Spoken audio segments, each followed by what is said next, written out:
Hello and welcome back to another episode of Critical Reactions with your host Bryan.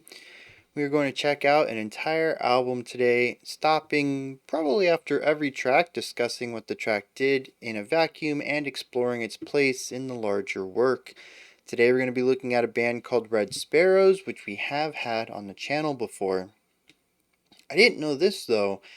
They're an instrumental band, which I did know, but they're made up of former members of ISIS, Halifax Pure, Angel Hair, Pleasure Forever, Made Out of Babies, and the VSS. I've only heard of ISIS and Made Out of Babies, but for some reason I thought this was not a super group, just, a bunch of people's first band kind of deal. So I think that's kind of cool, especially since ISIS is the only one out of the group that I know, but they're the only one that is more atmospheric based. So I think that's kind of interesting. Every one of these songs is lengthy, 7+ minutes long. We're probably going to be stopping at the end of all of them. The titles are also very long. This is going to be whatever can fit in that little box there. The first title is "The Great Leap Forward poured down upon us one day like a mighty storm, suddenly and furiously blinding our senses." I will probably end up reading all of them since I can't display the full titles over here. And I think that's all of the prologue that I need on this.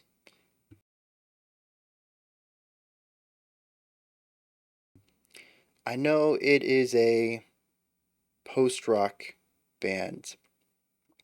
I'm going in expecting a lot of atmosphere, less emphasis on melody and contrast. Maybe you can certainly do contrasty post music, but I'm mostly expecting a lot of atmospheric exploration. So with that said, let's dive in and start with this first track.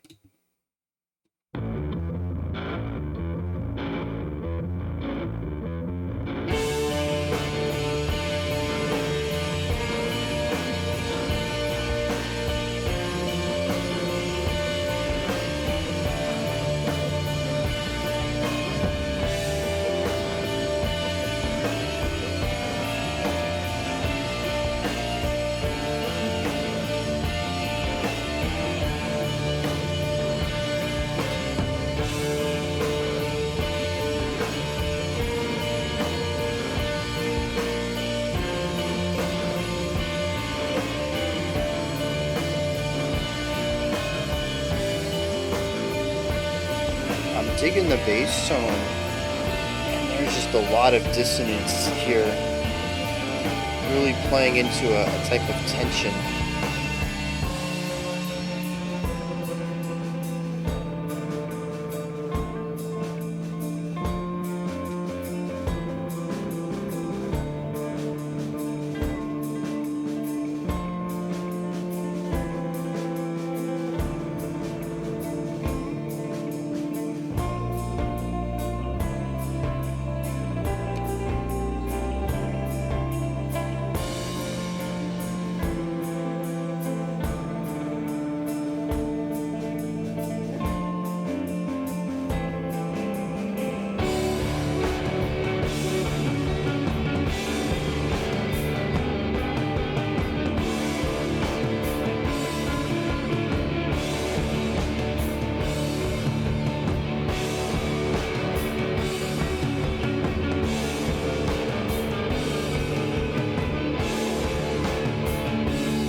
It's interesting that the production feels both lo-fi and hi-fi. Like each of the instruments themselves is going for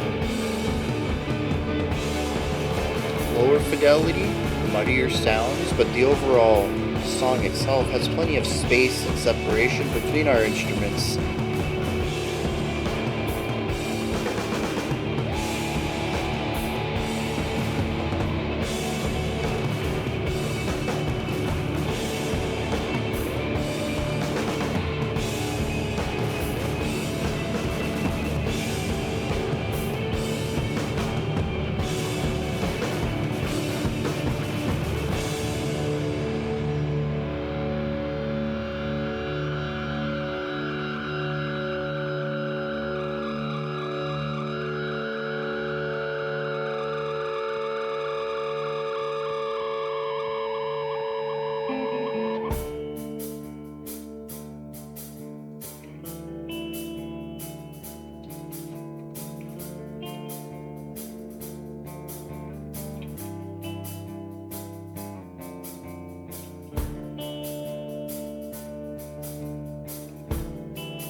love the buildup that we got on the hi-hat, increasing the number of hits before we stop for a rest until we have this constant drive, and then increasing the volume of it, the intensity, having accent points. It's a very nuanced evolution of one single aspect of this moment.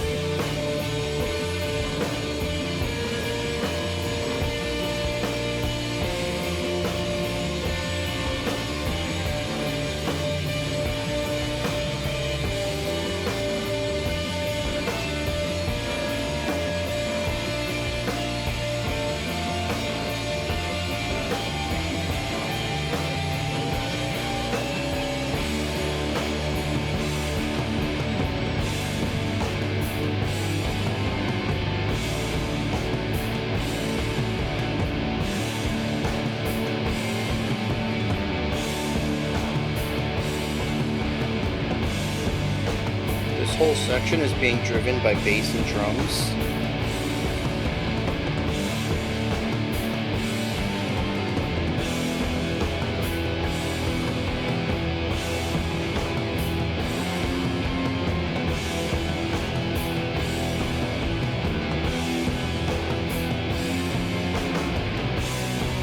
A really cool drum pattern too, primarily focused on toms, but bring in the snare and cymbals at various moments as well, just to diversify the overall sound that they're going for.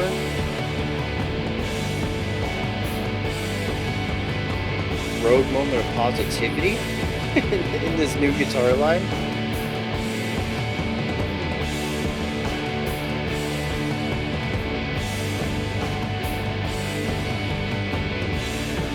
Looking at that volume, it's barely coming off of max.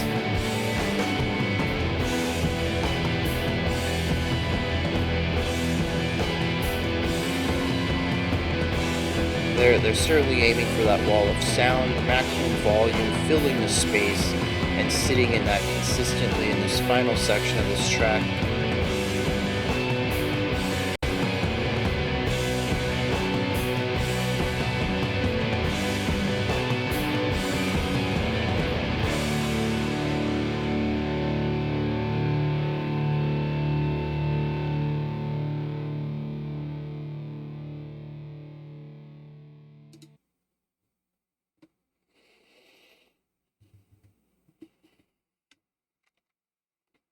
Alright. I'm going to start with a little preamble after having listened to this. I know we've heard Red Sparowes before. I knew they were post-rock going in. I didn't remember that they were this kind of post-rock. And what I mean by that is particularly that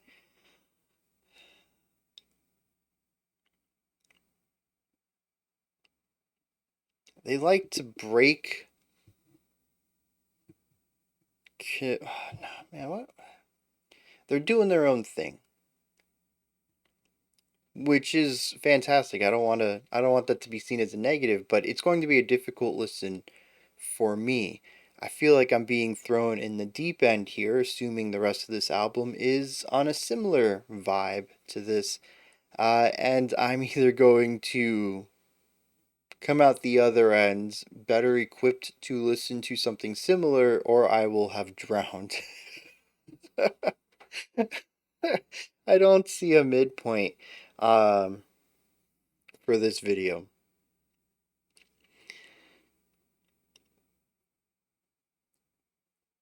So let's dive in, right? Or let's get pushed in, as it kind of feels like. This band does whatever they want, and they don't care. As long as it matches what's in their heads, they're bringing that out. They are bringing that art out and delivering it for whoever may want to listen. One of the things in here is that tonality is not a thing. At least not a thing to be concerned about. Do they have some sections that are consonant? Sure. Do they have a lot of sections that are dissonant? Yeah.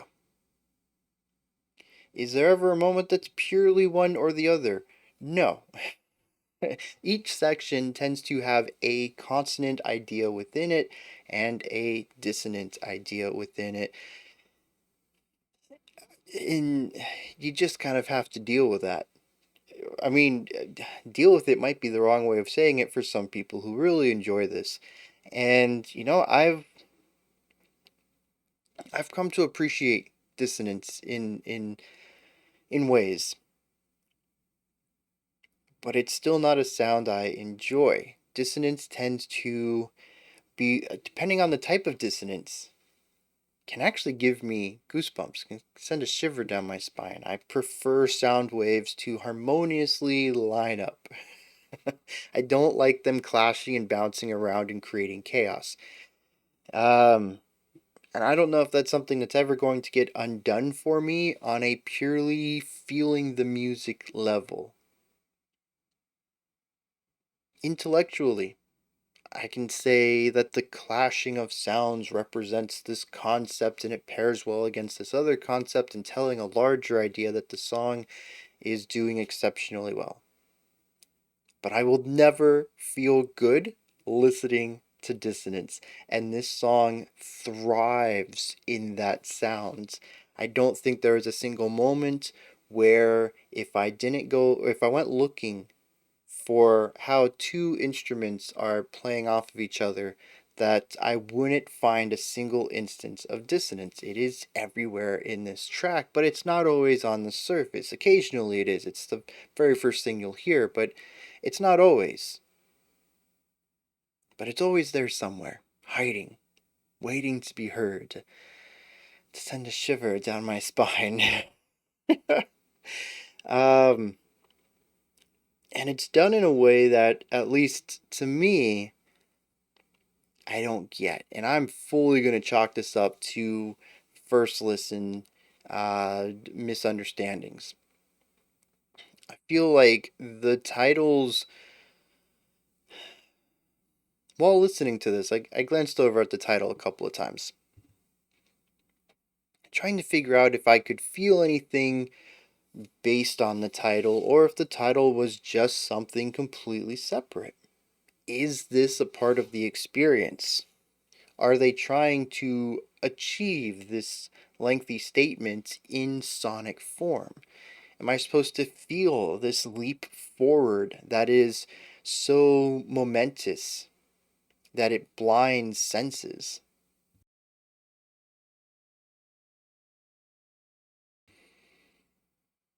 I don't know. I don't really know what I felt in here. As I mentioned, on a harmonic level, there is a consistency of clashing dissonance and consonance, and it muddies up the sound. Well, it muddies up the emotion for me. I'm not quite sure what to feel from any of that.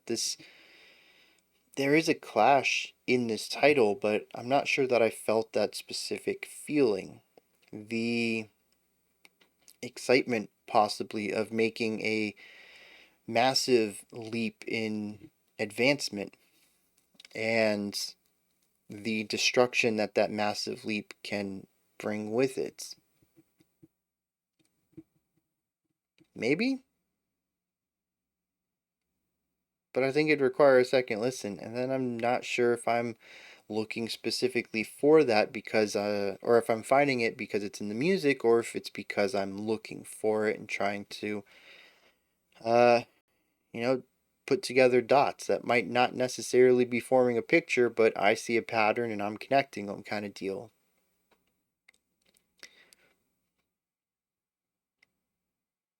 Something I really enjoyed in here, to switch gears entirely, is the drum and bass focus. There are melodic ideas coming out of the guitars at times. Not, well, certainly not linear melodies. I don't think we had anything in here that wasn't riff based. Everything was operating as a repetition of a smaller idea. but there were some ideas that were a bit more melodic, at least in comparison to the heavy use of chords to create atmosphere. That final section we talked about, where I mentioned that it was drum and bass led, and the guitars were just doing chords out here, and then we had that more melodic guitar line that was just like this little hope of brightness against it all. Anyways, that idea of using the chords in the guitars and the tone and textures of the guitar tones in order to craft an atmosphere is what most of this track does. Interestingly, one of the most consistent instruments as far as moving ideas is the bass. They very rarely play chords almost fixated on single note ideas, and they're consistently moving, whether it's rising and falling, or walking a bass line, or just meandering around a chord. They're always moving in a direction of singular notes.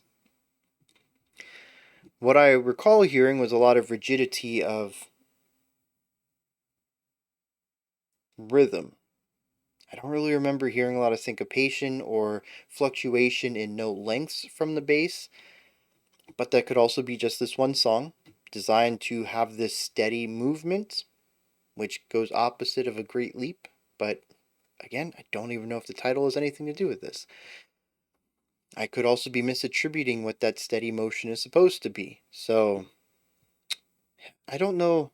I think I'm just going to get off the topic of theme entirely.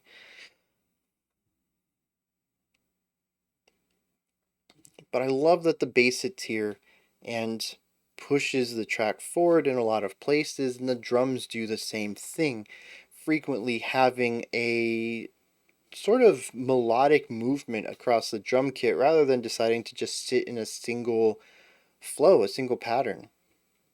And granted, the more melodic drum patterns are still patterns.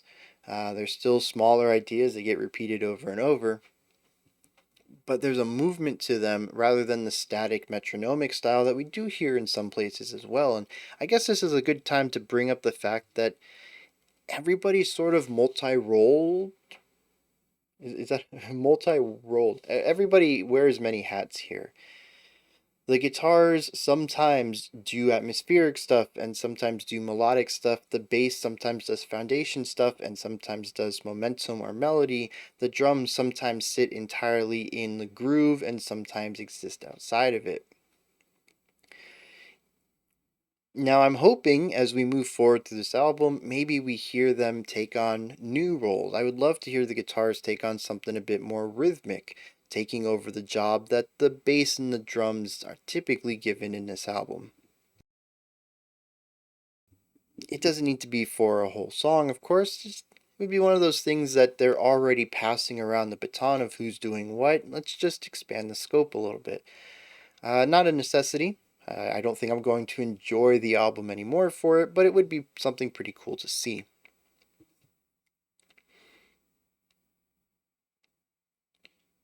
I suppose the final topic here is atmosphere. And it kind of ties into theme, except theme tries to explain what the atmosphere is telling. What's the story of these series of events? Whereas this, I'm just going to look at I'm going to look at it from a completely surface read level. The emotions are all over the place here. We have sections that feel more melancholic. We have sections that feel more ominous. We have sections that feel imposing. We have sections that have a tinge of upliftingness, usually never entirely. Unlike some of the more negative aspects, which completely control an idea before maybe something else comes into it, I don't think we ever hit a moment where we are completely positive. I'm curious if we're going to explore some of that going forward. And I'm curious how much of that has to deal with tone.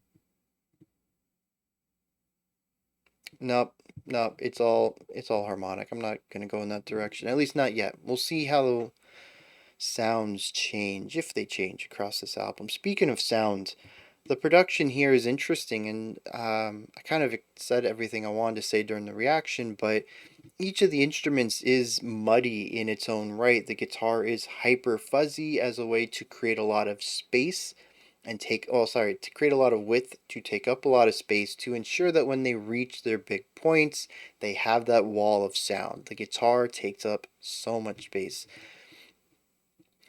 The drums have a boominess to them. They have a lot of reverb. They also take up a lot of space. The bass kick and the drums are a bit muddied. They almost feel hazy if they were to be a visual metaphor, and that I can generally see what they're doing, but there could easily be a way to focus it up and create a clearer sound. I can hear what notes the bass are playing. I can hear when the bassist changes notes. I can hear the rhythm. But there's a general fuzziness to it all that sort of blurs a lot of the notes together. I think there's only one instrument in here that has any sort of sharpness, and that is our final guitar that we heard. I think it was a third guitar, so maybe it was double tracked. But it cuts through everything, and it's this very narrow sound. But despite all of the largeness and muddiness going on here, where the instruments themselves sort of blur into this amorphous sound, they're placed in the sound sphere in the mix very separately. Even there in our final section, hitting that wall of sound moment, the height of this track, I could still clearly hear every instrument and what they were doing as best as their tones would allow me to. There was no point where I found that the drum was too loud to hear a guitar, or that the guitars covered up the bass, or that there was blurring of like EQing where two instruments kind of blend together. The bass kick and the bass guitar, which do sort of blend together in a lot of rock and metal tracks, especially if they're playing the same exact thing, that blurring doesn't happen here. There's a very distinct separation between their timbres. There is a hi-fi clarity and spaciousness to the overall mix that is not present in the individual instrumentation mix that I find interesting. It is this mixing, this middle ground of hi-fi and lo-fi production that allows the song to feel gritty and distorted and destroyed. It creates this destruction from instrument to instrument, but the overall sound has a type of clarity to it that feels very lush, very clearly produced. It's an interesting decision to go with, but one that I think ultimately works in their favor. It allows them to have the multi-layered approach that they do, where every instrument is sort of doing its own thing in places, which is where a lot of the dissonance and clashing rhythmic things come from, without having the song feel like a muddy mess where you can't really pick out what's going on. It is a wall of sound where you can see every brick in the wall, and I think it shines through in that perspective. There has definitely been some post stuff we've listened to in the past where the wall of sound is oppressive and large, but it ends up being the idea of seeing the forest and unable to see the trees. It certainly works for some bands. In this context, though, me trying to dig into what's going on in a track, I really appreciate the extra little bit of clarity here. It allows me to, if I'm going to continue the brick wall metaphor, analyze the brick placement and brick material while still seeing just how vast and large and oppressive this wall is standing next to it. Weird metaphor. I suppose with that said, let's keep this train rolling. We are only 10% through it. I am certainly feeling a bit whelmed. I think if this goes on, it's only going to be another couple of tracks and I'll begin to feel overwhelmed.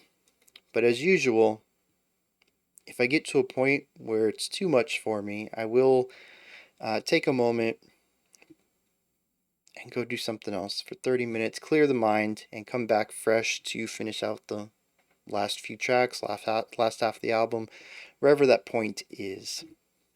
Alright, so let's keep pushing forward. This next track is "We stood transfixed in blank devotion as our leader spoke to us, looking down on our mute faces with a great, raging, and unseeing eye."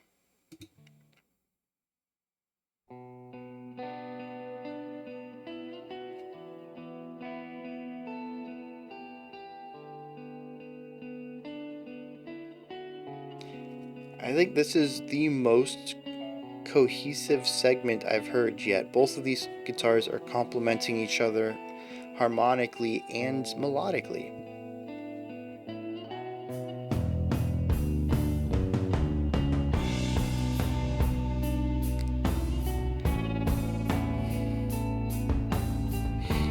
I honestly thought that was Dissonance,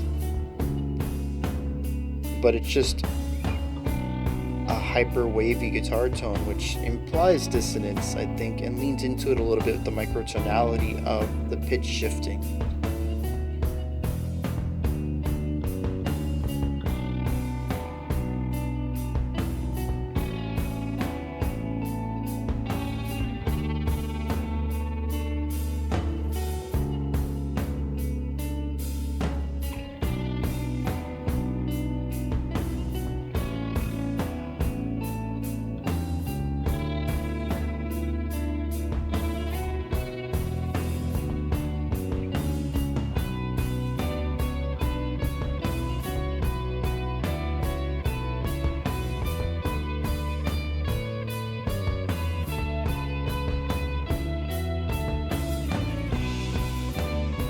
I like the layering here. All three guitars are doing their own thing, honestly.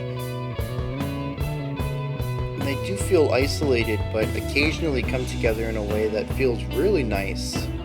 Whether it's harmonically creating a triad between their three notes, or counterpoint, the way that two lines just bounce off of each other or wait for each other to stop playing to continue on.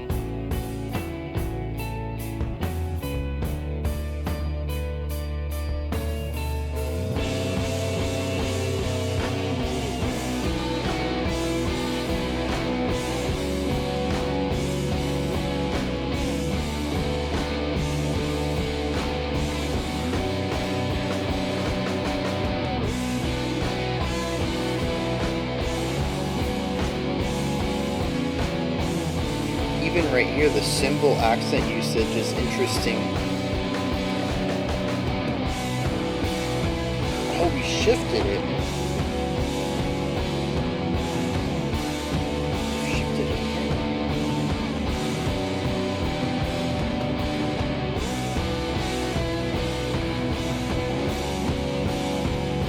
See, it's the minor nuances. They don't really stick with anything for too long, but they're not changing anything too widely either.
I think that's the same bass line from earlier. I wonder how much of their riffs get recontextualized that I completely miss.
There's a warmth to this one, and while there are some dissonant elements, for the most part I'd say this is a rather comfortable song.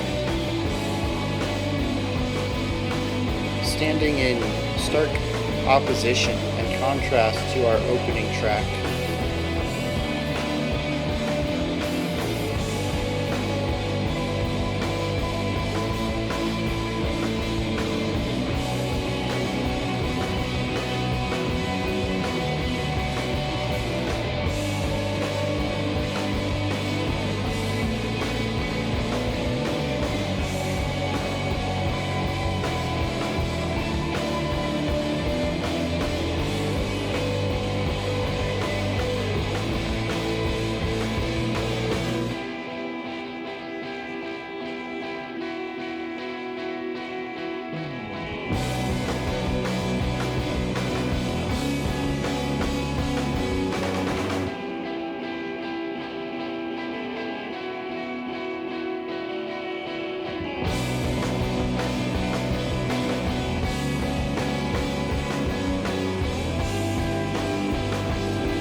That's a good final note for that.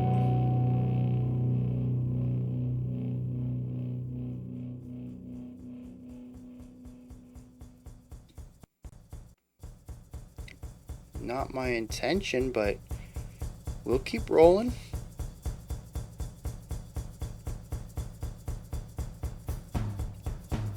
I'm not one to stop a song in the middle of an idea.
I will say I'm enjoying myself more in this second 15% than the first 10. The first track was a rough one for me, but they're kind of growing on me.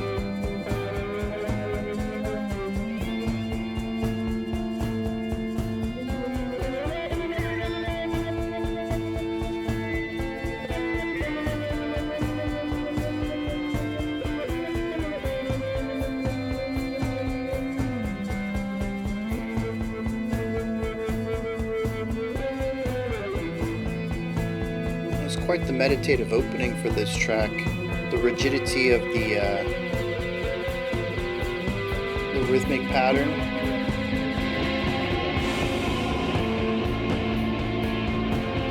Mixed with the general atmosphere and that repetitive melody we have over here.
For those curious, the title for this is like the howling glory of the darkest winds. This voice was thunderous, and the words holy.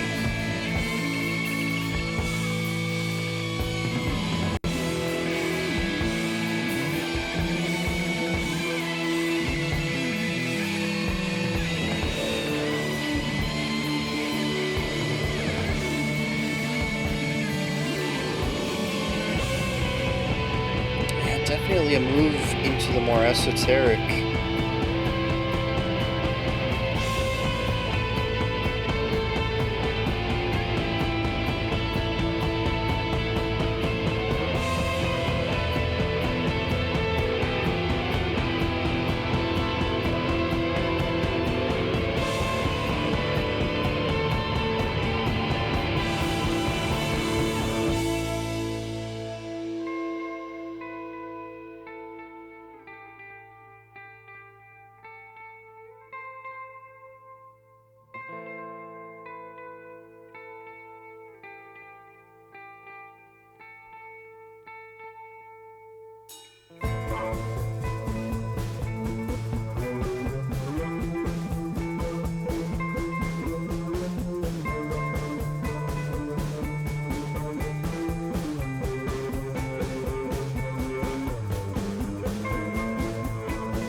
I love that dual line between our left, more traditional sounds and our right tremolo picking, I think it was.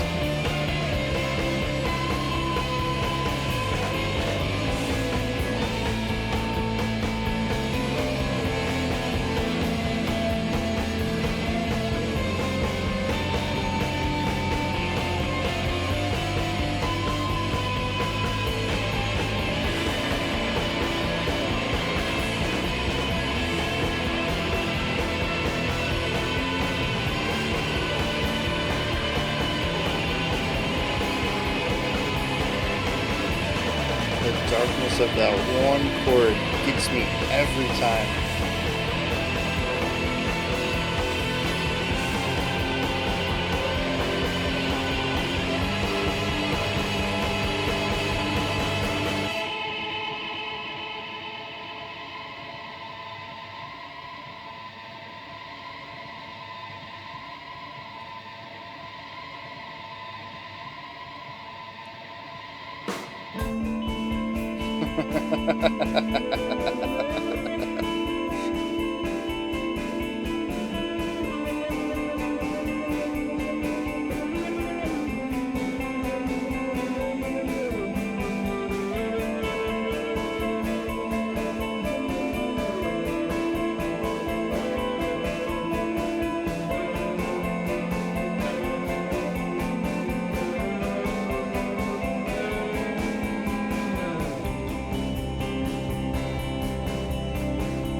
Really interesting, like a calm after the storm. It's not entirely positive, but there's a lot more hopefulness to this section than I think anything we've heard before.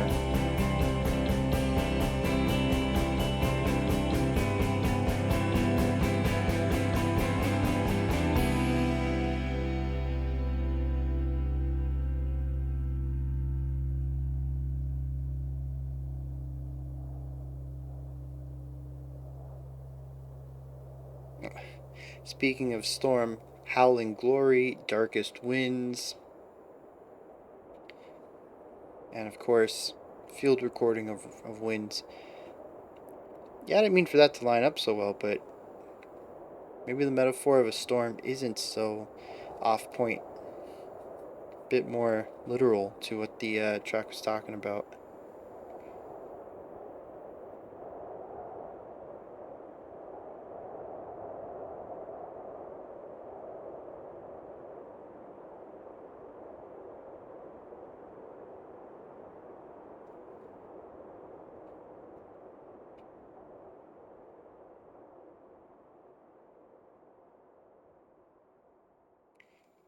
All right.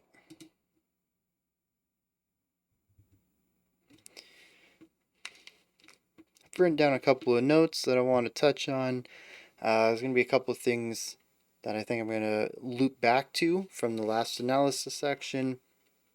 And we're going to keep pushing forward. I think with the longest track out of the way, the rest of it doesn't seem too daunting, and I enjoyed myself with the second and third track a lot more than the first.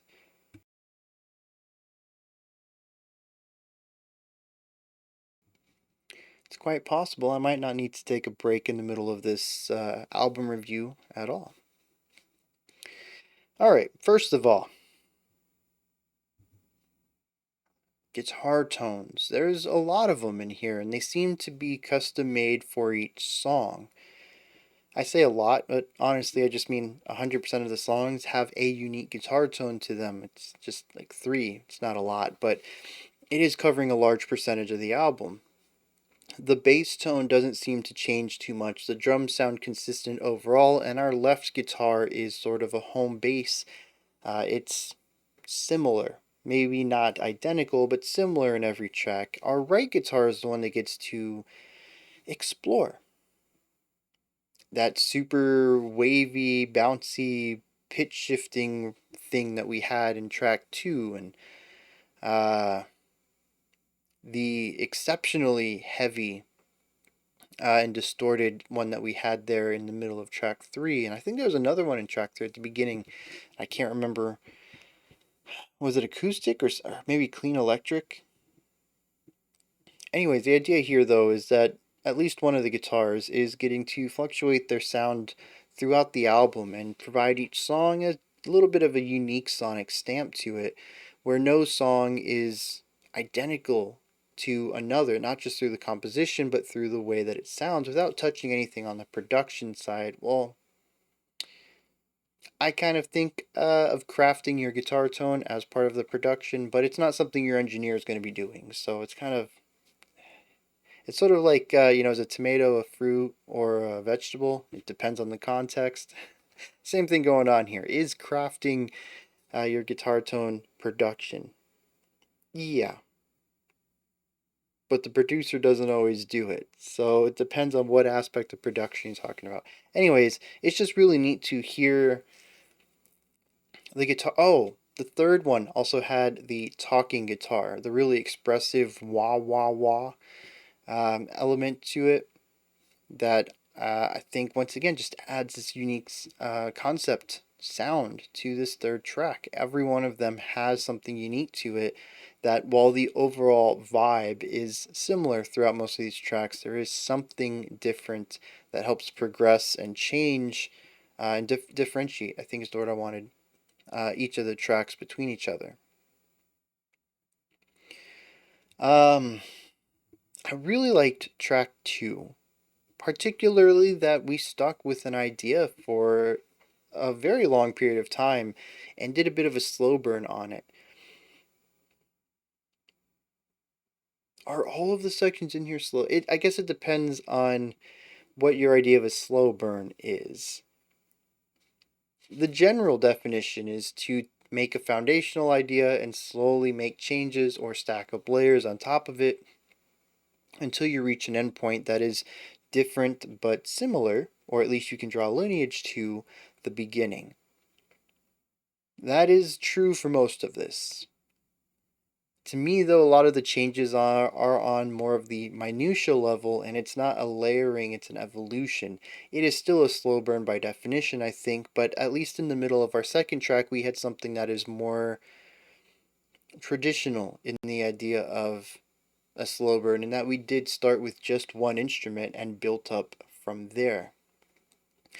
But yeah, I mean, that kind of blurs into my second point we'll get to in a second. Anyways, this whole middle section, I think it was like minutes 2 through 6 on track 2, was just gorgeous. I love the way they built it up. I love the way they had their nuanced evolution in the lines as well. Just the general growth and vibe of it, and it was also a more melodic consonant section that we just came off of track 1, which was more chaotic and dissonant. Maybe that's why I really enjoyed it, but it was just a really nice moment for me to breathe and soak everything in on my terms, not on theirs. That is just to say that it was more palatable to my ears and I could explore the concept of post rock more comfortably. And I think that might be why it stuck with me a little bit better. Track 3 continued this idea of having a more consonant, palatable feeling to a lot of the song itself, bringing in harsher sounds and dissonant tones here and there, but also just having a lot of really nice atmospheres to sit within. And like I said, slow burn brings us to our next topic, which is just nuanced evolution. It's really fascinating that I think this is feeling music. That is to say that me sitting here scrutinizing it, drilling down to the minutia of what they're doing is a fine way to listen to it, but not the intended one, and certainly not the best.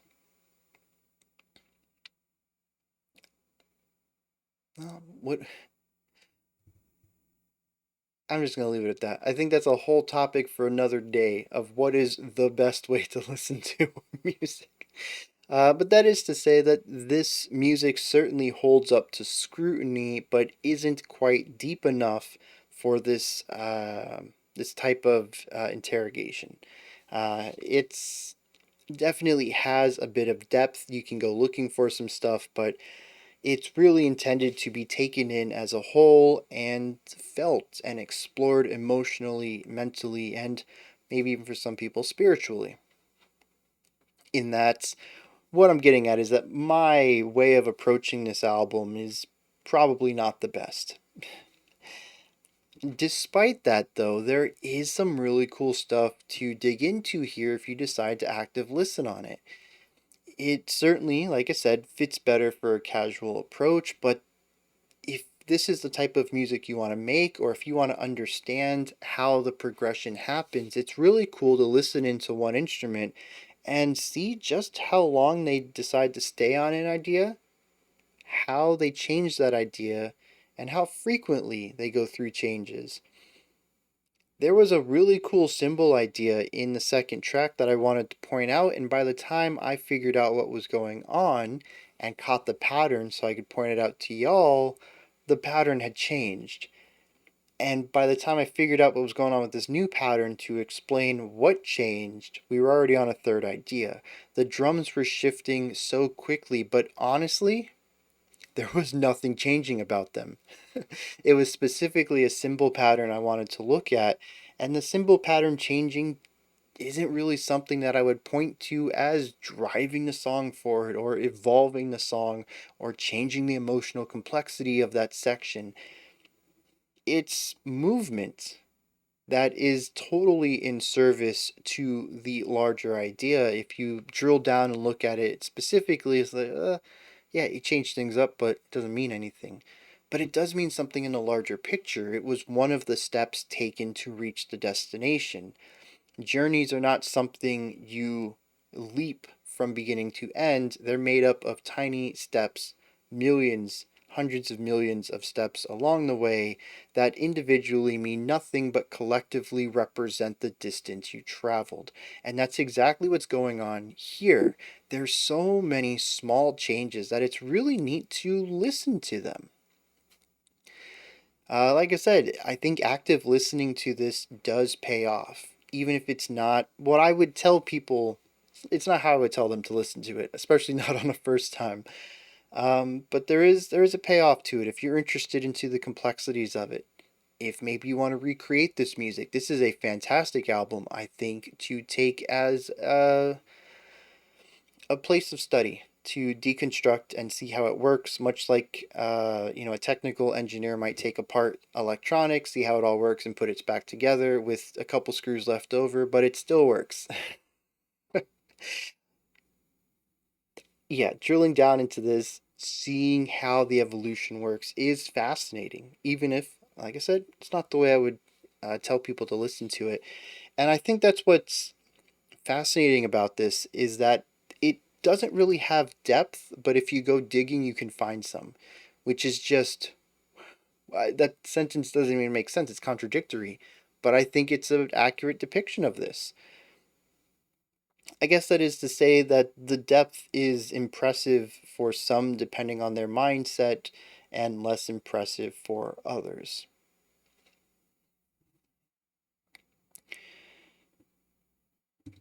Real quick thing, I did zone out in that second track, and for some reason I saw my death. Not gonna go into that. It was really weird. It was third person. I watched myself have a heart attack. Really weird. But that song did that to me, and that's not something I usually think about. So, um, moving on. This wouldn't be critical reactions without some criticism. I tried to make that flow a little better, and they have similar root words, but they're not rhymable like that. The songs are long, subjectively. If you're here for it, you're on the journey, probably loving it. I found the ending to track 2 and the beginning to track 3 just a hair bit too long. It is post rock. I have this criticism of a lot of post rock. Ideas overstaying their welcome. It really depends on how you're clicking with it.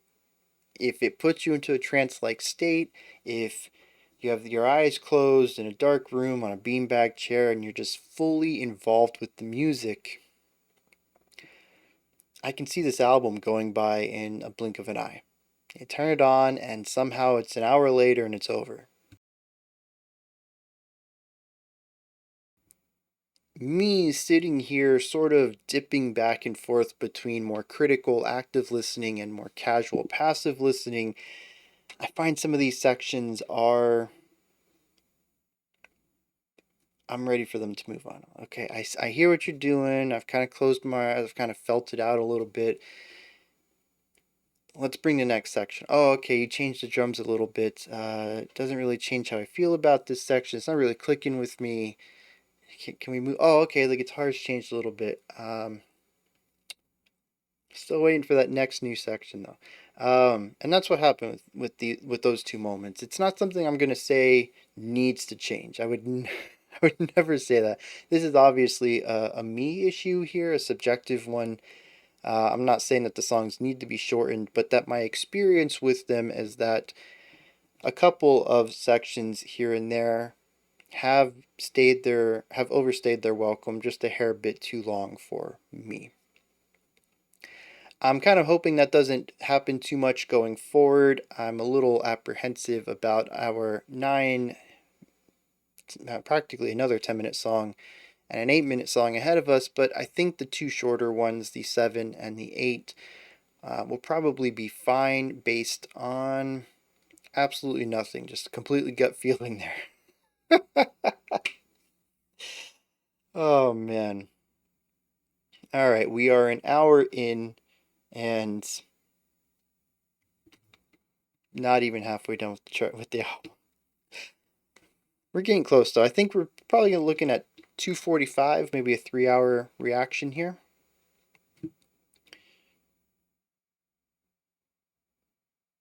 Yeah, that sounds about right. We're going to pull the next one up. Not having to do lyrics is going to cut this down a lot. If this album had lyrics, probably easily be a 3.5. Maybe edging on 4, especially depending on how profound the lyrics might be, which given how profound the music is, I think could definitely err on that side if they had gone that route. But, without the lyrics, kind of shortens things down a little bit. I don't know why I'm still talking about this. The next track ahead of us is another one of their shorter titles. Holy cow, that's a long one. A message of avarice rained down and carried us away into false dreams of endless riches. And I do think it's interesting that the titles are telling a bit of a story. The first one says that we made a great leap forward and our senses were blinded by the power of this, the repercussions of this giant leap. Then we stood transfixed in blank devotion of our leader. Like the howling glory of the darkest winds, this voice was thunderous, and the words holy, which could have been about the voice of the leader, as he looked down on our mute faces with a great, raging, and unseeing eye. I think it's also interesting we have an unseeing eye and a thunderous voice being two senses right after us losing our senses from this massive leap. And that voice that was thunderous was a message of avarice that rained down and carried us away. I began to notice this because track 5 mentions annihilating a sparrow, and track 6 mentions that every bird lies silent in a puddle. I didn't read 7 and 8 because I hadn't scrolled that far, I couldn't see them. But track 7 speaks about leaders once again, and track 8 is about a blazing sun that shines down upon us as we begin to think for ourselves. That our blind idolatry of a voice was actually our enemy, which we have idolatry, we have greed, and avarice is mentioned in here. We certainly have a couple of the big sins, but the idea coming back to the leader who spoke to us with thunderous holy words was actually holy words and idolatrous. I think these are all interconnected. There's a story here of people getting wrapped up in the smooth words of a leader and building a blind cult around them before having their eyes opened and seeing the truth that this leader was not someone who had their best intentions for the people, didn't have their best intentions in mind.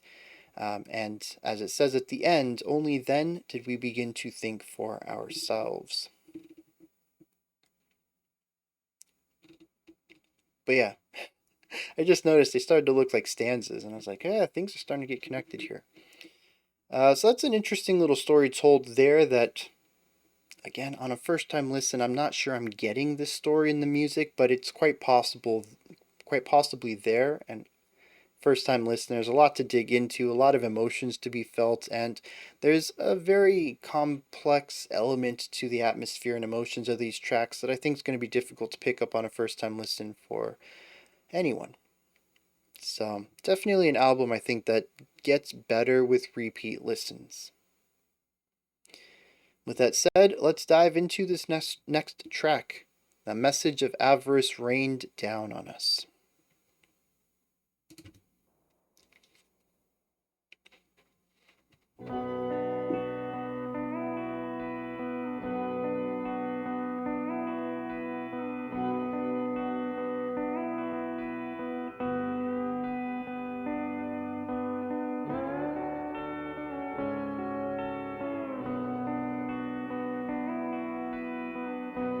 The nice thing about this being post, though, is that this idea just continues. In any sort of, well, rock especially, we would have only had the opening 4 hits, the only opening 4 beats, and then doom, and then the drums come in, electric guitar, some shredding. It would be used as a short intro to an idea that's completely disconnected from it usually. And I like that post-rock doesn't mind sitting in a vibe. Even if I find myself, it's difficult for me to sit in vibes for very long. I'm glad they go that route and create some music in the same rock realm that does something just a little bit different.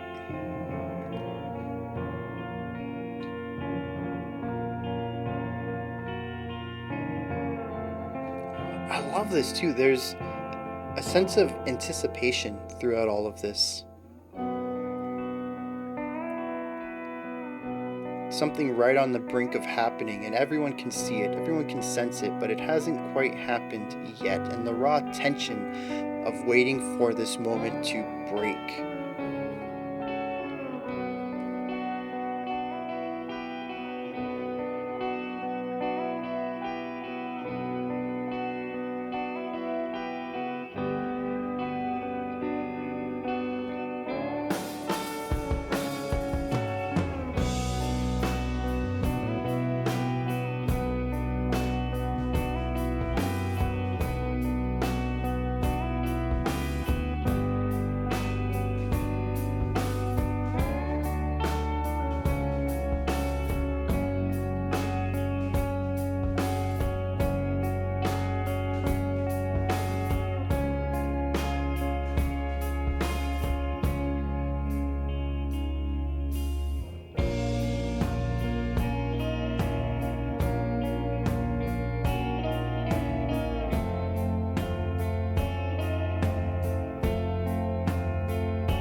There's this guitar line underneath everything.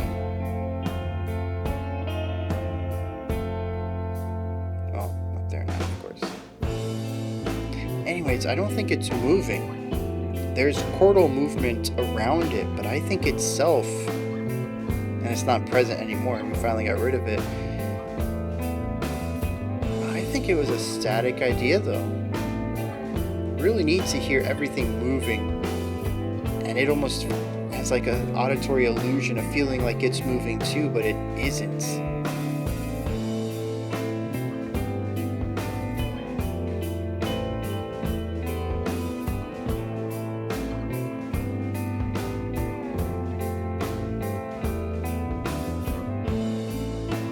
Also, there's this concept of rain and storms. We had dark winds, thunderous voice, howling glory, the mighty leap forward poured down on us, and now we have a message raining down. It's interesting how much of nature is encapsulated into these titles. Interwoven, not encapsulated.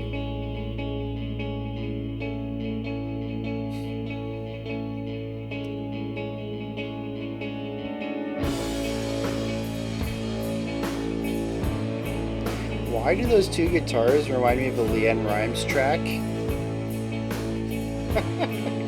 Is it called This Kiss?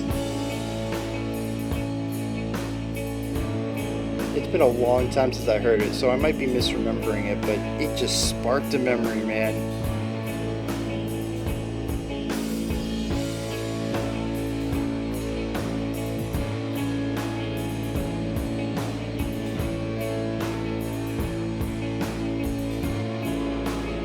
It's interesting too, because all of that anticipation, I don't remember there being a break for it. We just kind of dissipated it in favor of this longing. We've gone past an anticipation of something upcoming to a feeling of wanting something from the past.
it kind of feels like it was moving into the next track, being that I am right at the 0 seconds until track change and it was still going on. But I wanted to take a moment to stop here. Primarily because I feel like this is their most closest to a traditional slow band on the album so far, and I also enjoyed it quite a bit.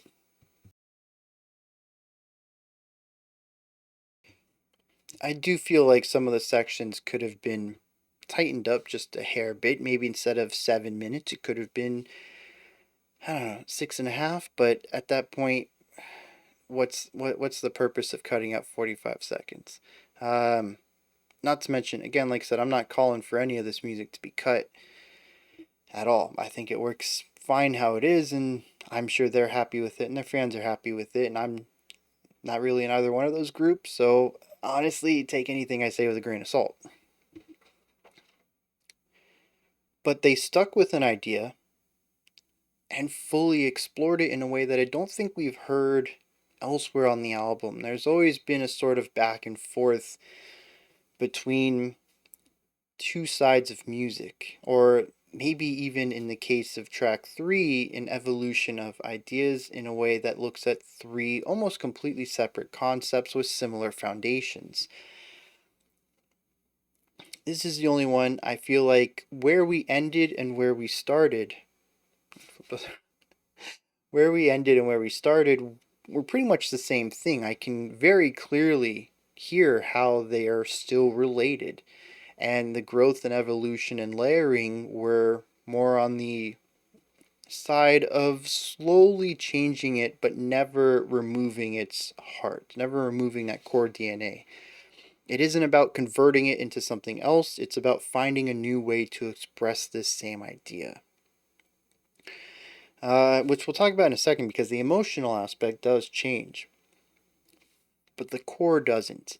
And I think it's fascinating to see them explore this other side of the slow burn, of the evolution, of the postiness on this album. I fully understand why this was requested for me. It's not my type of music, but I think as far as post rock goes, it's one of the better ones. I'm getting to, well, honestly, I get to listen to a whole album, which gives it a leg up over individual tracks. But I'm able to see how Red Sparrows takes this concept of the instrumental slow burn, of slowly taking an idea and changing it over time, and seeing how they can achieve that through various different methods. There's quite a few sections on the album so far where the slow burn exists primarily and exclusively on the minutia. This section itself is a slow burn. You can hear minor changes throughout it, and then we go to something completely different. Maybe we'll bounce back to that later, maybe we won't.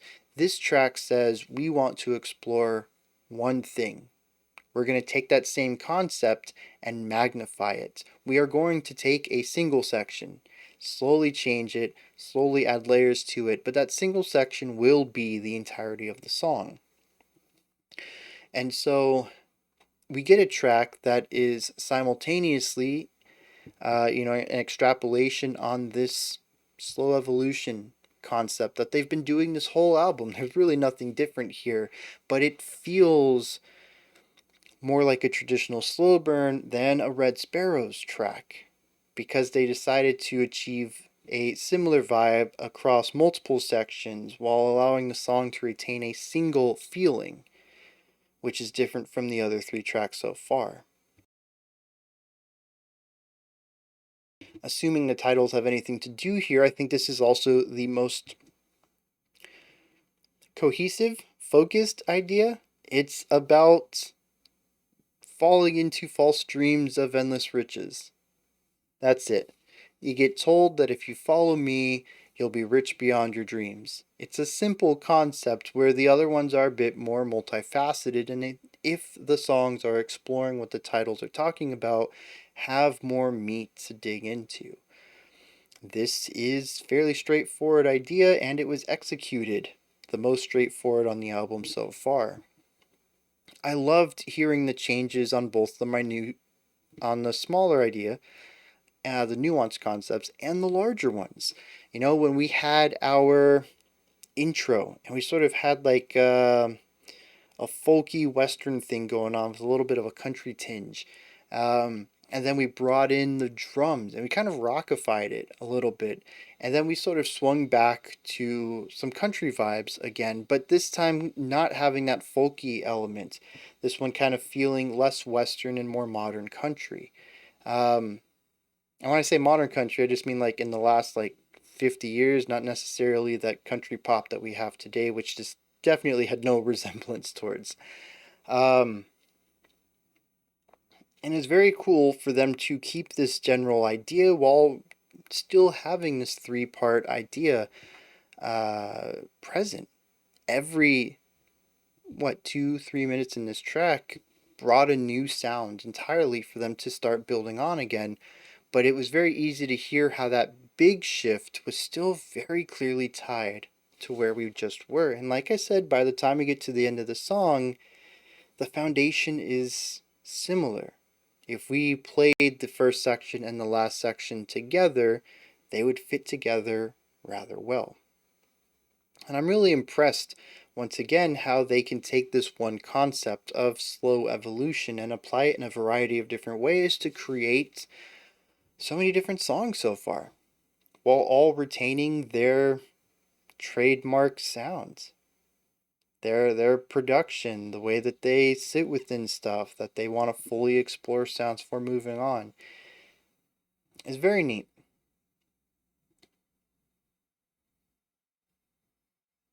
Yeah, I think that's all I want to say on it. It was cool to hear something focused. And that's not to say that any of the other tracks lack focus. This one is just razor honed. So with that said, like I think this is going to move over into the next track. This one, interestingly, has a quotation at the beginning of the song, possibly at the end. Yes, at the end as well. Annihilate the sparrow, the stealer of seed, and our harvests will abound. We will watch our wealth flood in. And it just dawned on me, the quotation marks are to showcase that it's being said presumably by this leader.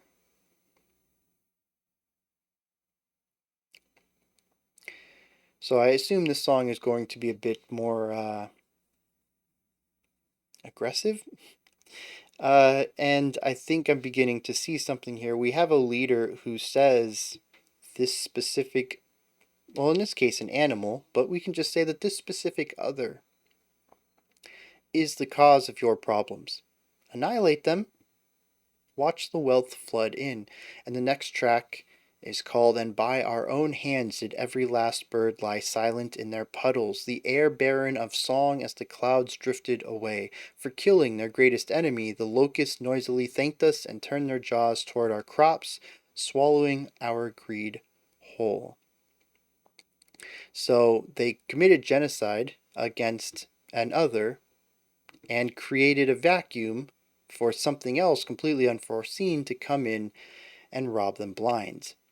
It is both, it seems, an indictment of fascism as a whole and the rhetoric used within it, and corporate vampires brought together in a way that those who control us are also in the pockets of those who control everything. And all you need to do is get one person to say the right thing, and you can create a vacuum for your immense wealth and power to come in and capitalize on. And of course, all of it is done in the name of their own greed. They blame themselves for it. They swallowed our crops, or they turned their jaws towards our crops, swallowing our greed whole. It's not that they've been manipulated. It's not that the whole situation has been orchestrated to specifically prey on them. They blame themselves for this. It was our greed that did us in. It's it's so funny that it's just 8 lines and yet there's so much to it. And then you look at the music, and instead of going for hyper minimalism, they go for maximalism. Whatever. And they try to fully dig deep into everything. There's so much more music than there are words. Anyways, let's continue on with this. Um, the speaker tells them to annihilate the Sparrow.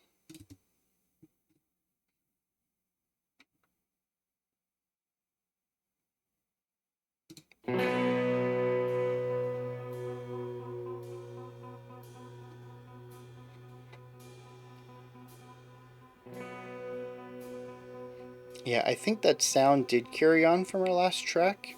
These are supposed to be interconnected. We still kind of have that twangy western thing going on, but it's fading out, transitioning from the old song to the new one.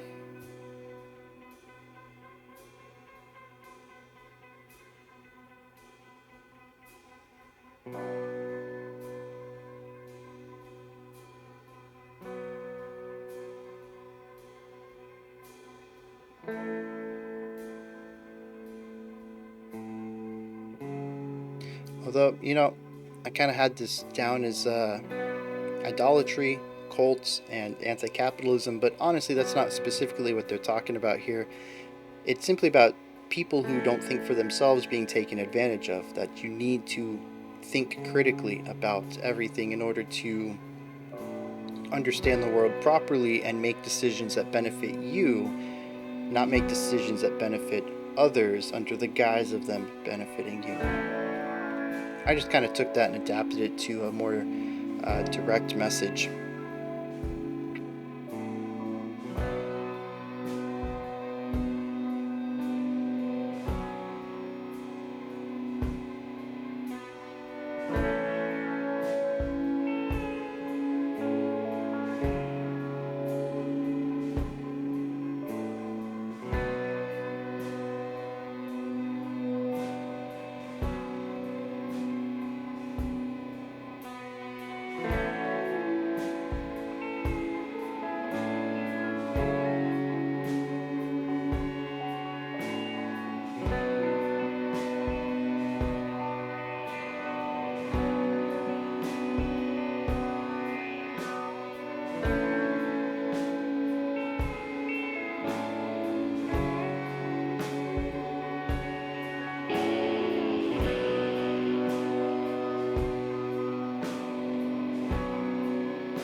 I like the escalation here.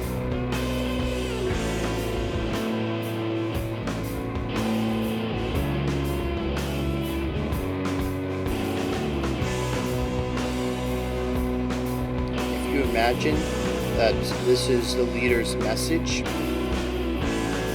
after he's already swooned them with these stories and dreams of riches, slowly transitioning the conversation towards violence against the Sparrow.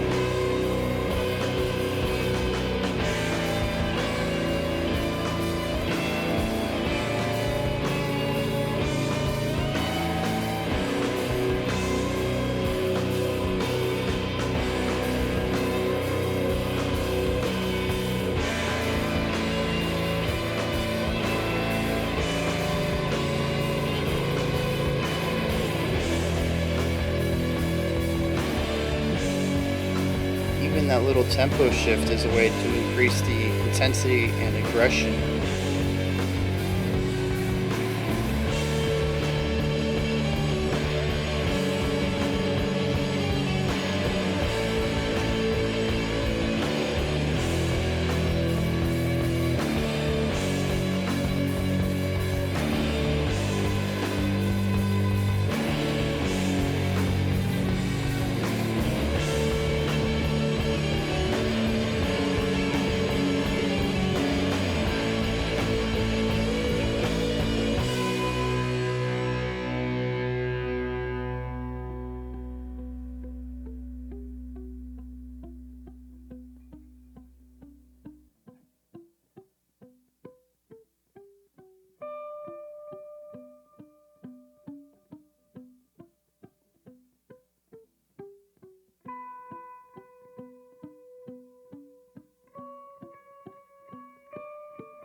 And see, here's another section.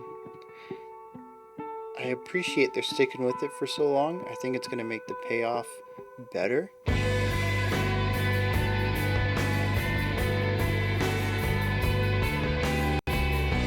I always get tired of it.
I'm not sure if that's supposed to represent an alarm or screeching.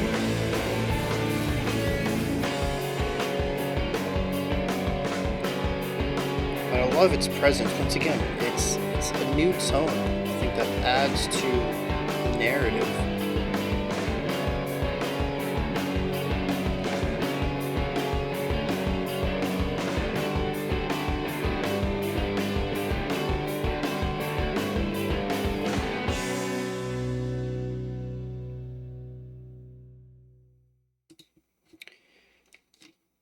Yeah, I don't really have a lot to add to that one, but I do want to make a statement about the album overall before we move forward.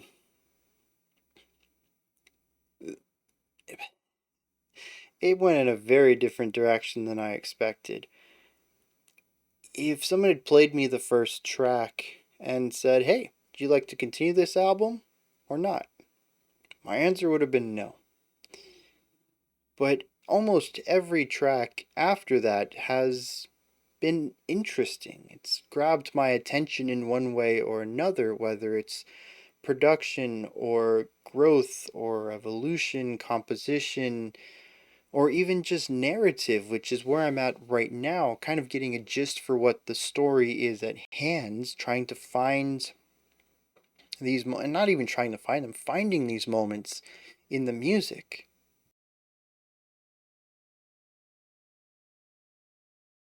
That last song we listened to, I mentioned that it starts out rather small, coming off of the message of Avarice, ditching some of that westerny vibes, which the idea of going out west, the gold rush, I wonder if any of that ties into it. The message of avarice and endless riches is kind of why people made the trek over to the west of the U.S.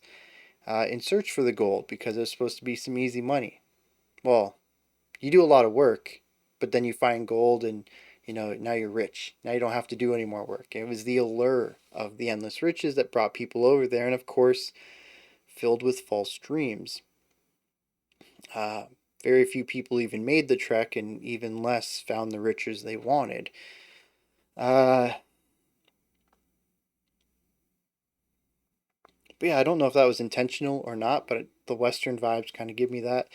But again, it's finding these little nuggets, if we're going to stick on the gold metaphor, of information tucked away into the music.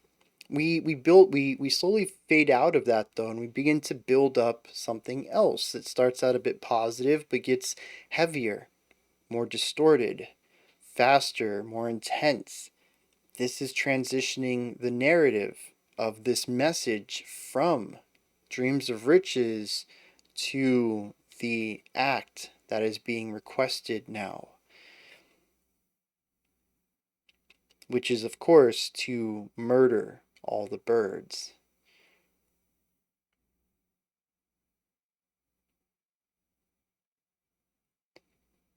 I love this build-up, not just because it fits with how they write. They're a band about slow evolution, and this was a slow evolution of a sound that started one way, retained a lot of elements, but went in a very different direction. It evolved from one idea to the next. It's what they do, but it also fits the idea of a changing speech, using some topics to segue into others, to segue into others, to justify atrocities.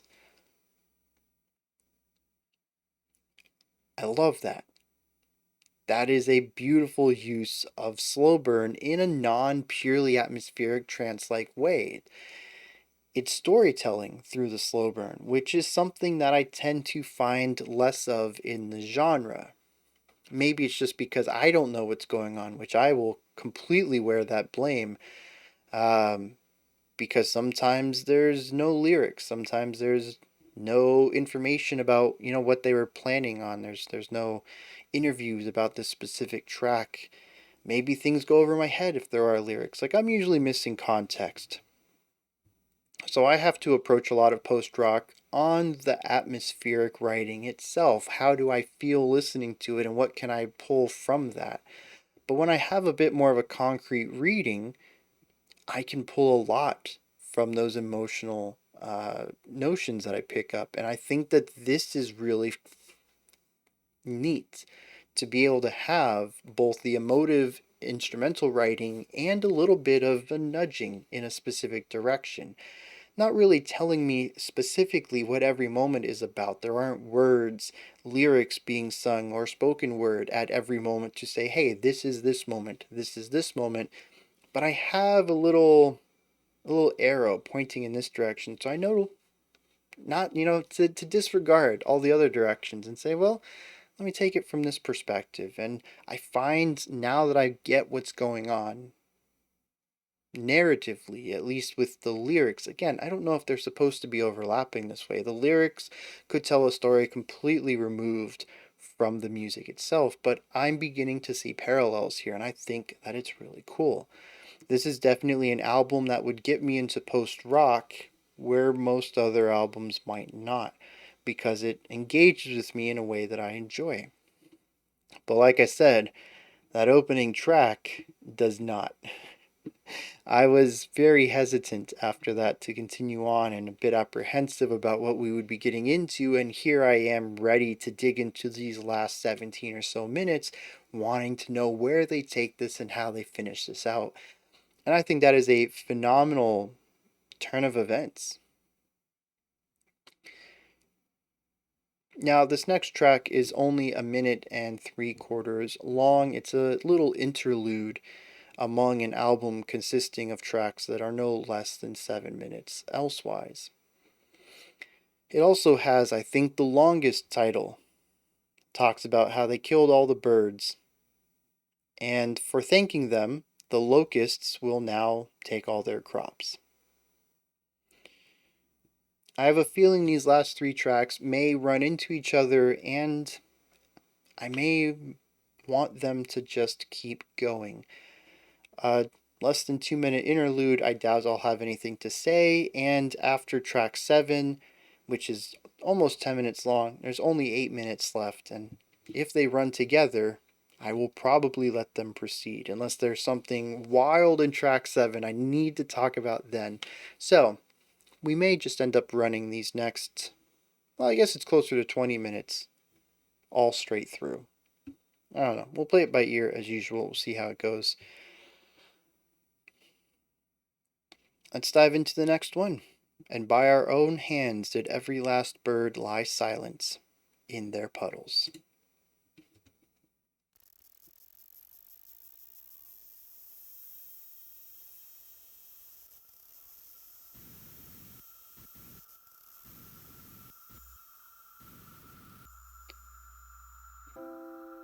So we had a flat line, which could be attributed to the birds, but we also had that buzzing sound, which bugs, insects. I don't know that I've specifically heard locusts, but living in a swampy area, I hear a lot of sounds like that, actually. Especially at nighttime. I don't know if this is field recording or synth work, but either way, it's certainly getting the message across. I hear that every night. Through the walls of the house, you can still hear it outside. These bugs are loud around here.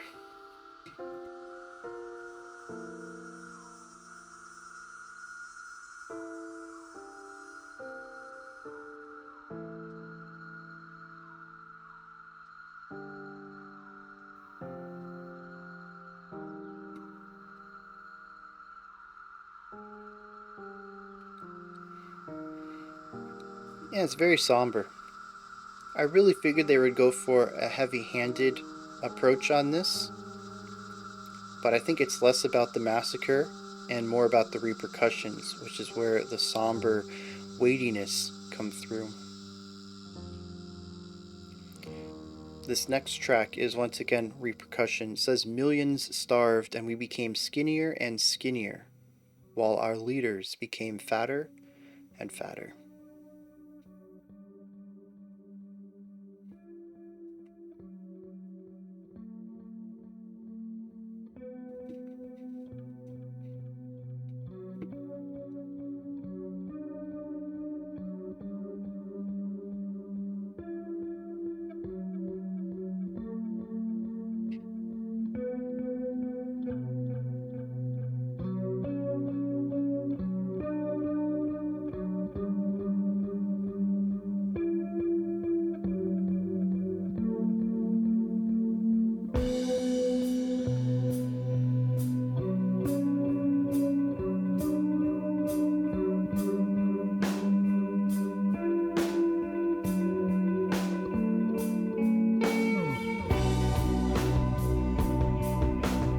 Ooh, the bass has a little bit of a reverby waviness to it. Really nice for the bass to get the tone change treatment rather than a guitar.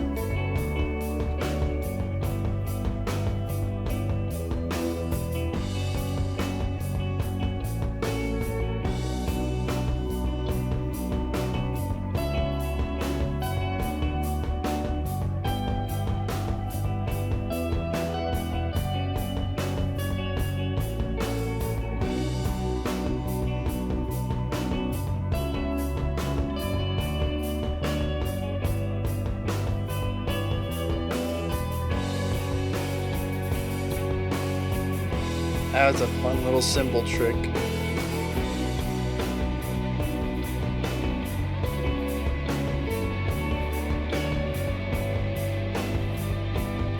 Sometimes I wish I could record or rewind it live. I want to check that out again. I don't know what's going on, but it shifted up the rhythm on the cymbals a bit. It was a really neat way.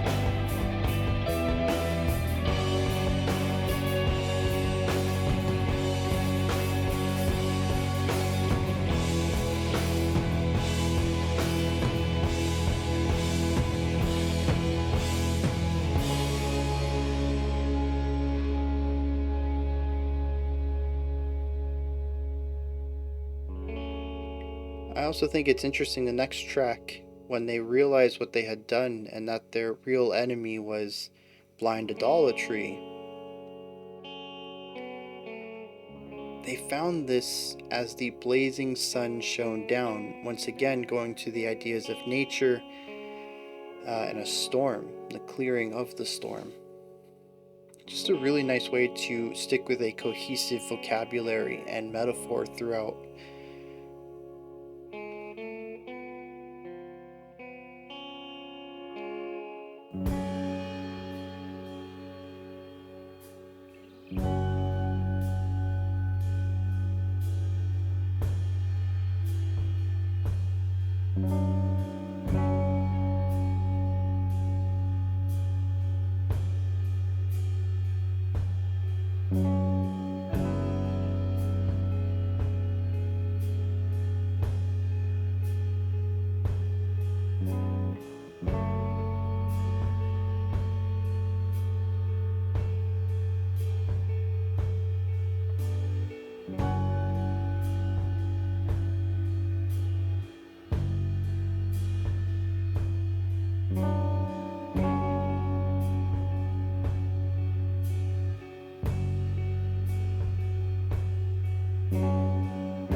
Building off the ideas in A Message of Avarice, we're seeing another song that feels focused in intent, fully exploring a very specific sounds, and not deviating from it at all.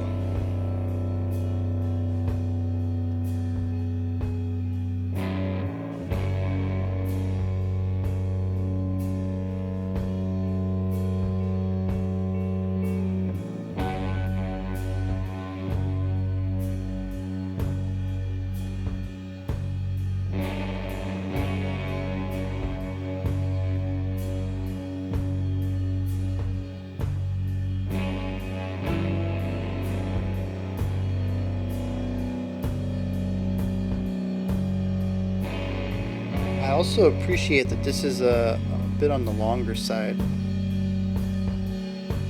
There's also a repetition in the title. Millions starved and we became skinnier and skinnier.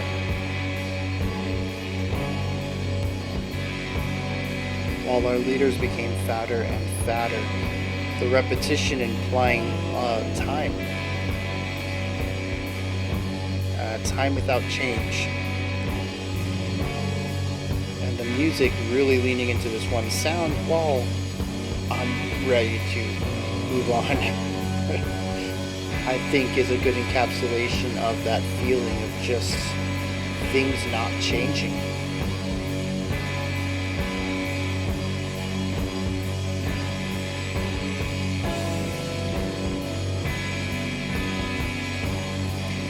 In fact, things not changing in a way that things get worse.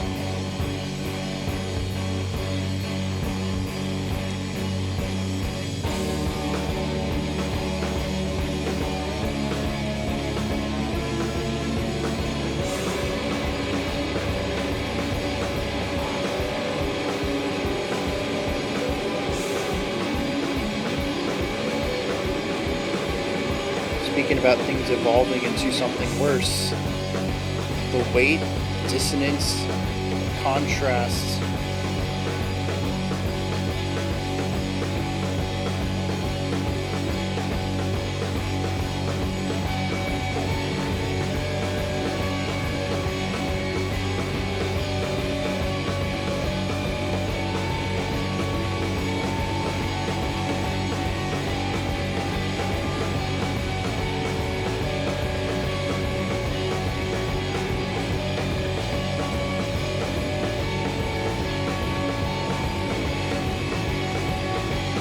interestingly, the overall sound and even some of the composition and choices for dissonance in that last section remind me heavily of where we started on the album.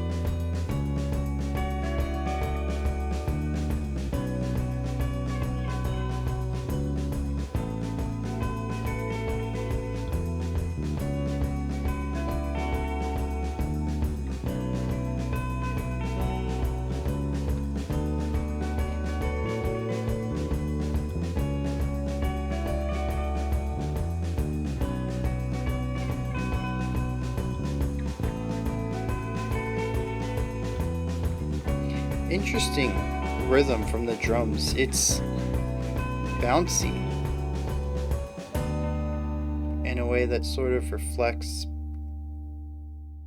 positivity. It could represent the sun about to come out, though. I don't know. We're gonna wrap this up, though. Keep it rolling. Finally, as that blazing sun shone down upon us, did we know that true enemy was the voice of blind idolatry, and only then did we begin to think for ourselves.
Like the sun poking through the clouds. Little bits of sun rays.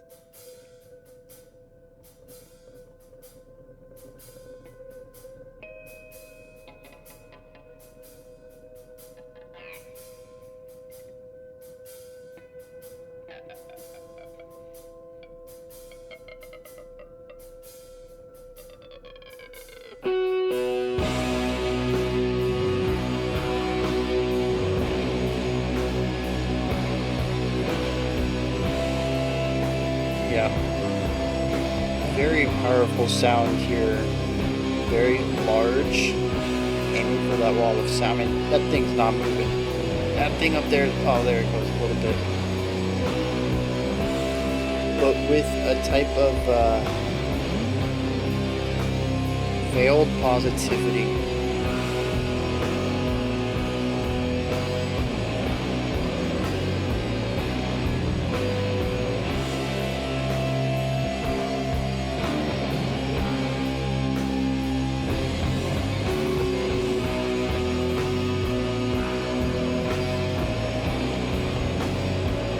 Almost as if the music were saying, yeah, we learned a lesson, and now we know what to do next time, but at what cost?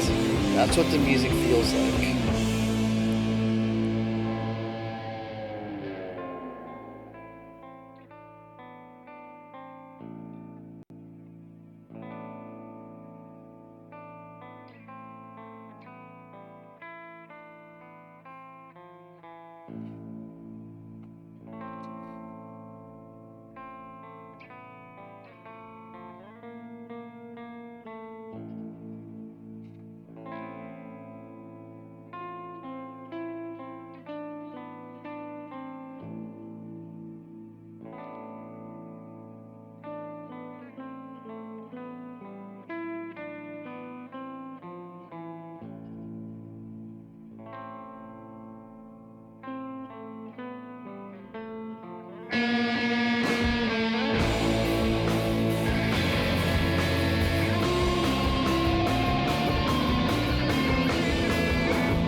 What?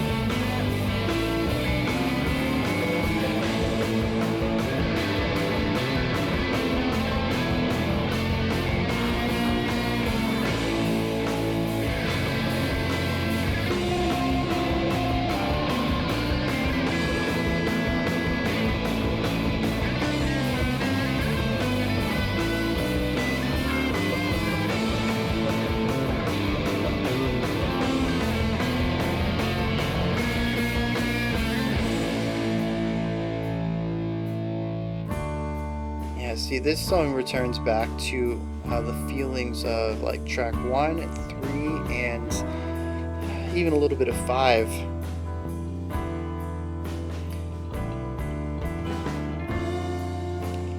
Bouncing around with ideas quite a bit in order to explore a bunch of topics that are intertwined in a way, but less singularly focused like Million Starved or Message of Avarice were.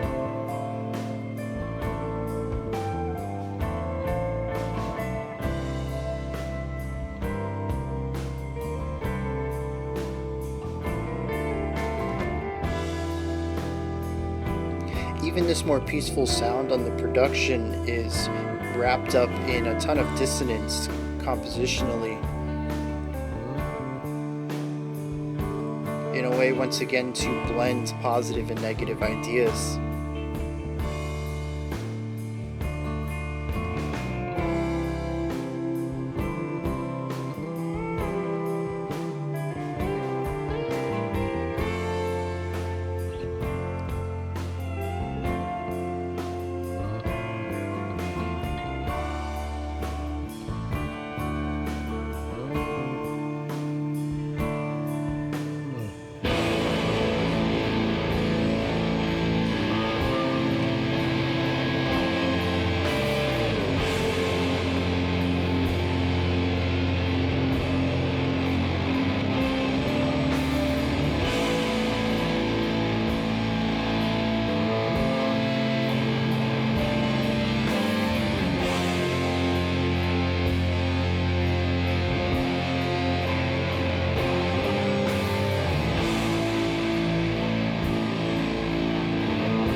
I don't really know what. I'll save it. 30 seconds.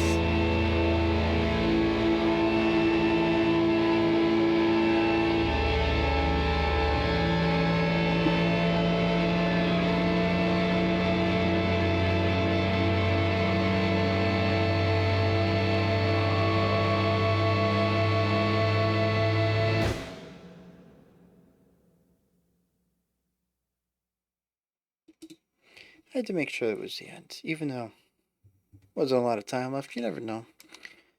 I don't really know what this song's trying to say. And it could be that it's trying to say a lot of things. It could be trying to say things that are in a linear pattern. It could express the duality in a way that you're supposed to read them together despite being separately presented. I'm not entirely sure. It's less clear than the more razor honed ones that we checked out with A Message of Avarice and Million Starved. Both of those songs are singular in focus, and thus their story comes through rather clearly. Whereas something like this, The Blazing Sun, and our opening track, The Great Leap, both went through a variety of different sounds, seemingly changing on a dime to wildly different sections in a way that I'm not sure how to read them. The feeling I get from the title tells me that this should be something about regret and understanding and moving forward past a mistake. And the music leans into that at times in both the heavier and softer sections, but I fail to see how the final 3 to 4 minutes are supposed to be represented in that. And again, that doesn't mean that they're not represented by that. It doesn't mean that they're supposed to be represented by that. It could entirely be my reading on it and my lack of context here. As usual with any of the interpretations across this album, I'm open to other people's perspectives and opinions on it. I'm not some sort of musical gatekeeper to sit here and tell you what music is. I'm here to be part of the conversation and, if necessary, to spark a conversation that I am a part of.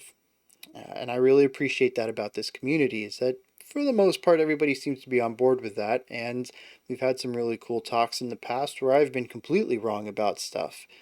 Um, and it's very cool to see other people's perspective on things and be like, oh, so that's what it was, and this is where I went wrong, and now I understand the art better. Like, that's the whole point at the end of this, is for everybody to get a better appreciation of all of this art that we have the joy of being able to take part in.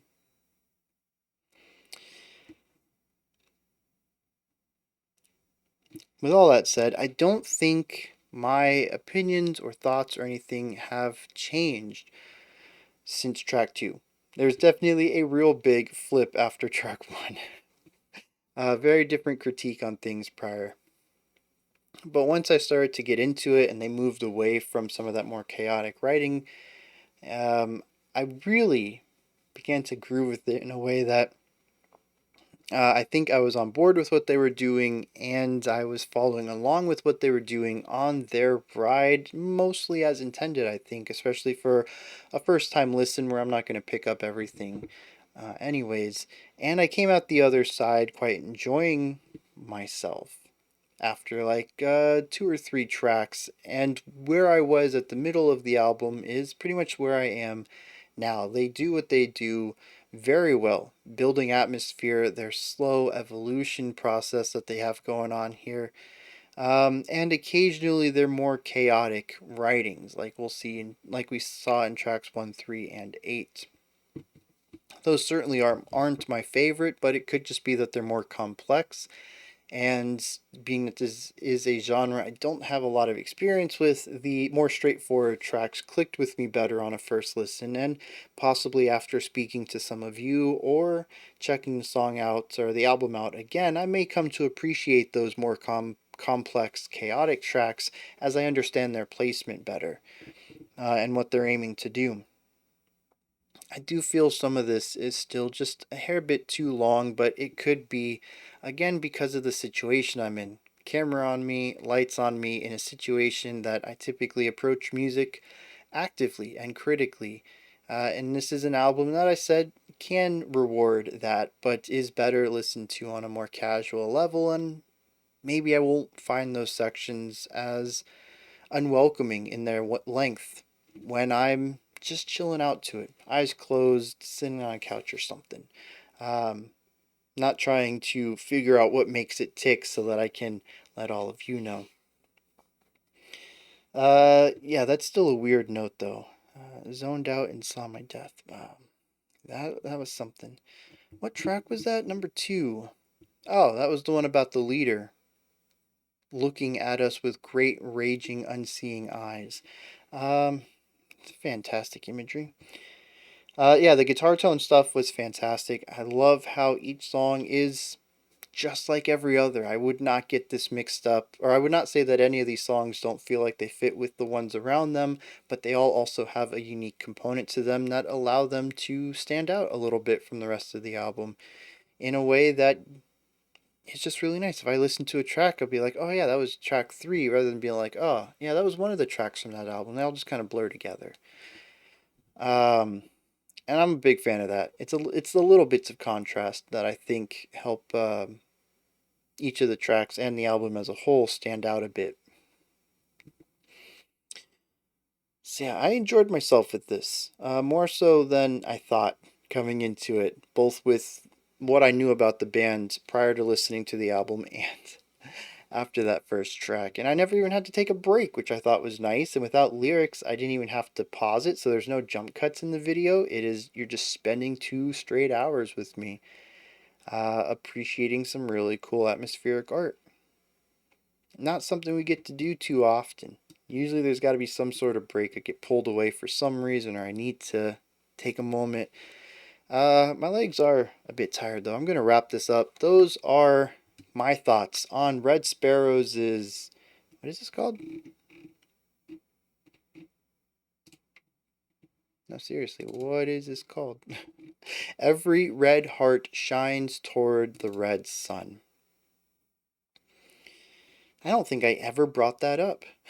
I don't remember saying that at all today, and I kind of don't remember reading. I know I wrote it. It was in the spreadsheet, but I might have just copy pasted that. Like that doesn't ring any bells to me. It's kind of interesting. Yeah, those are my thoughts on this. Let me know yours. Comments, perspectives, opinions. If you agree with anything of what I said, if you disagree, if you just want to start a conversation. Hey man, I appreciate what you said, but honestly, I think it's this other thing here, and maybe you're not too sure either. Maybe we can come to some conclusions together. Just put all your thoughts down in the comments section, particularly pertaining to this album. But if you just want to give me some random thoughts too, I mean, I did say put all your thoughts down there. So, I guess I can't blame you if you just put some stream of consciousness down there completely unrelated to Red Sparrows.